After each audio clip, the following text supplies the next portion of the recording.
Hello everyone, আসসালামু আলাইকুম। Welcome back to our new video. আজকে হচ্ছে আম্মু পুঁই শাক রান্না করবে। তো চলেন দেখা যাক কিভাবে রান্না করে। তো ফার্স্টে হচ্ছে আম্মু তেলটা গরম করে পেঁয়াজ, রসুন আর হচ্ছে চিংড়ি মাছ দিয়ে দিয়েছে।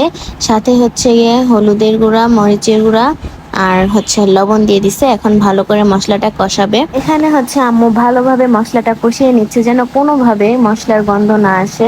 A few moments later. তো মশলা কষানো শেষ। এখন হচ্ছে আম্মু পরিমাণ মতো পানি দিয়ে দিচ্ছে, তারপরে হচ্ছে শাকগুলো দিয়ে দিবে। তো কার কার পুঁই শাক পছন্দ অবশ্যই কমেন্ট করে জানাবে। এখানে হচ্ছে শাকগুলো দেওয়া শেষ, আর শাকের সাথে কিন্তু আম্মু আলুও দিছে আর উপর থেকে কয়েকটা কাঁচামরিচ দিয়ে দিছে।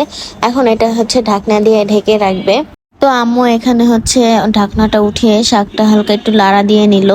তো আপনারা কারা কারা এভাবে পুঁই শাক রান্না করেন কমেন্ট করে জানাবেন। আপনারা কিন্তু কমেন্ট করেন না, খুব কম কমেন্ট করেন। আর এরকম ভিডিও পেতে কিন্তু অবশ্যই লাইক কমেন্ট করতেই হবে। তো আপনারা একটু বেশি বেশি লাইক কমেন্ট করে। তো আপনারা যদি আমাদের ভিডিওতে লাইক কমেন্ট করেন তাহলে কিন্তু আমাদের ভিডিও দিতে অনেক আগ্রহ জাগে। যদি আমাদের ভিডিও চান তাহলে অবশ্যই লাইক কমেন্ট করবেন কিন্তু। তো এই যে আমার আম্মুর পুঁই শাক রান্না করা শেষ। আর আজকের ভিডিওটাও এতটুকুই। ভালো থাকবেন, সুস্থ থাকবেন, আল্লাহ হাফেজ।